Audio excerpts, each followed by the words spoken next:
வந்தவன் கட்சி விட்டுட்டு போயிட்டானா?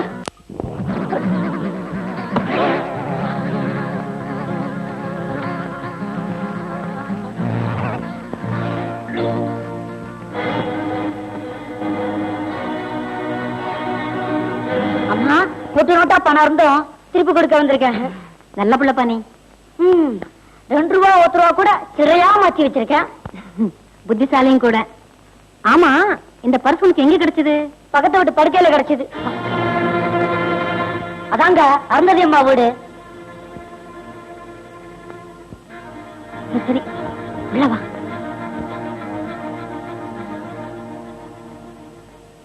ஏன்பா அவர் அங்க எதுக்காக வந்தாரு? ஏன் வந்தாரு? ராமாயணம் படிக்க. பின்ன என்னம்மா? சரி சரி போ. ஐயா, சிகரெட் வாங்க கொடுத்த பணத்துல 8 சில்லற அதுலயே இருக்கு. சிகரெட்டா? தம்பி கொஞ்சம் அவர் சிகரெட் பிடிப்பாரா? சொல்லேம்பா. மத்தவங்களை பத்தி கோல் சொல்றது தப்புங்க. சிகரெட் பிடிப்பாரா? சொல்லு. எப்பவும் பிடிப்பாரு சொல்ல முடியாதுங்க. மட்டன் சாப்பிடும் போது மட்டும் பிடிப்பாரு. அச்சோ, மட்டன் நேரம் சாப்பிடுவாரா? அதெல்லாம் நான் சொல்லக்கூடாதுங்க. இப்ப சொல்வியா? எப்பவும் மட்டன் சாப்பிட மாட்டாருங்க.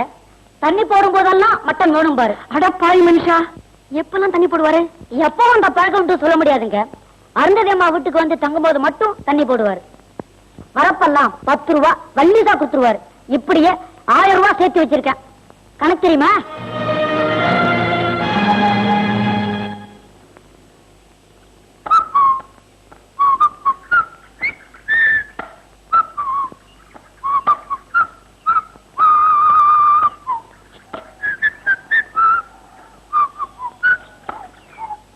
மது வந்திருக்கேன். தனியா இருந்து கடல் காத்து வாங்குறியா? ஆண்கள் தப்பு பண்றதுக்கு 2 காரணம். பெண்கள் அழகா இருக்கிறது ஒண்ணு, தனியா இருக்கிறது ஒண்ணு. நீ அழகாவும் இருக்க, தனியாவும் இருக்க. எனக்கு தப்பு பண்ணு போல இருக்கு.